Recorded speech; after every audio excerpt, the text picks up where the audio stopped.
శ్రీమద్భాగవతం ఈ పవిత్ర పురాణం గురించి ఈ తరంలో చాలామందికి అసలు కనీస అవగాహన లేదు. వారు భాగవతం అంటే ఒక గ్రంథం మాత్రమే అనుకుంటారు. వారి అందరి కోసం ఈ రోజు భాగవతం యొక్క సారాంశం గురించి తెలుసుకుందాం. భాగవతం హిందూ సనాతన ధర్మంలోని ఒక మహత్తరమైన పురాణం.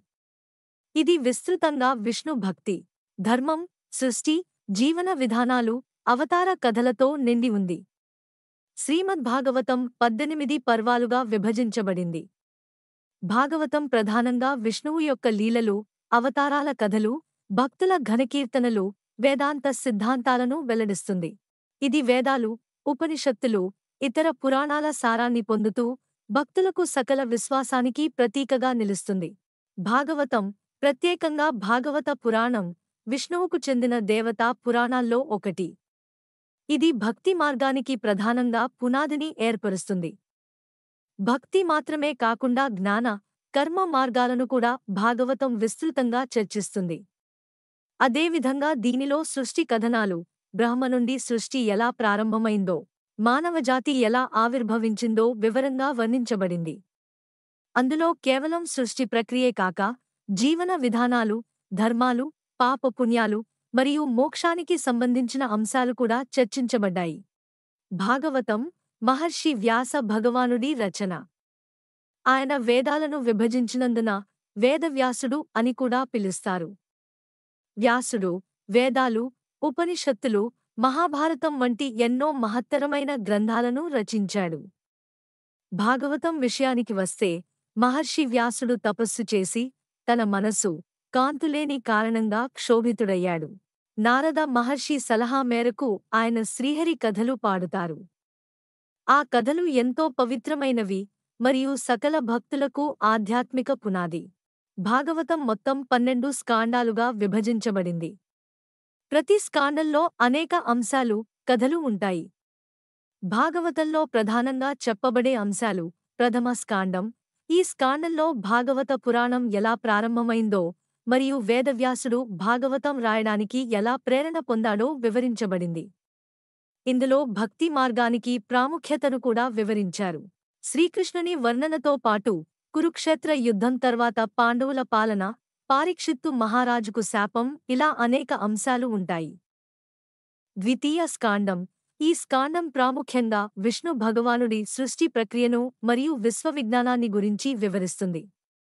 బ్రహ్మ, విష్ణు, శివల పాత్రలను సృష్టి, స్థితి, లయలో ఎలా నిర్వహించారో వివరిస్తుంది.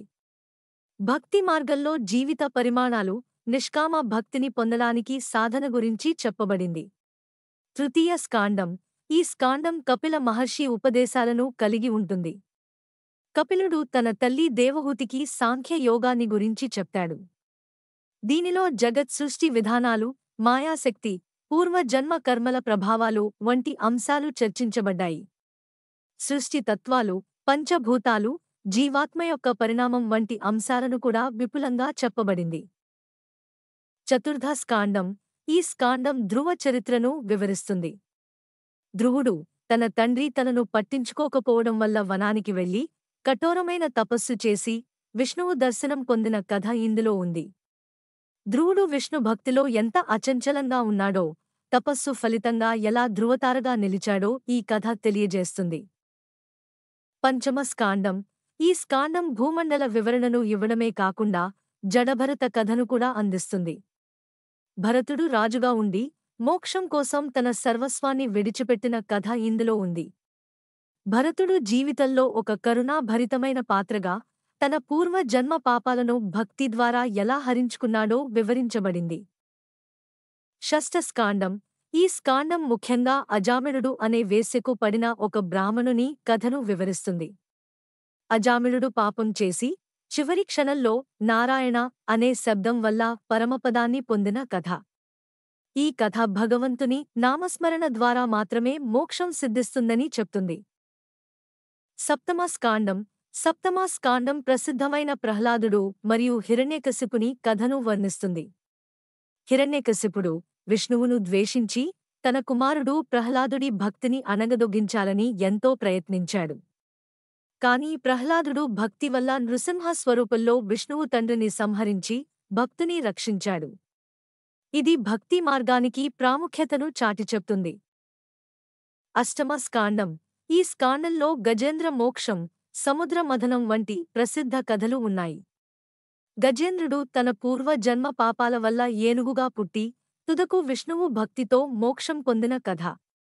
అలాగే దేవతలు మరియు దానవులు కలిసి పాలు సముద్రాన్ని మథించడం, లక్ష్మీదేవి అవతరణ, అమృతం పొందడం వంటి సంఘటనలు ఇందులో ఉన్నాయి. నవమ స్కాండం. ఇక్కడ మహాభారతం, రామాయణం మరియు పూర్వ రాజుల చరిత్రలు విస్తృతంగా ప్రస్తావించబడ్డాయి.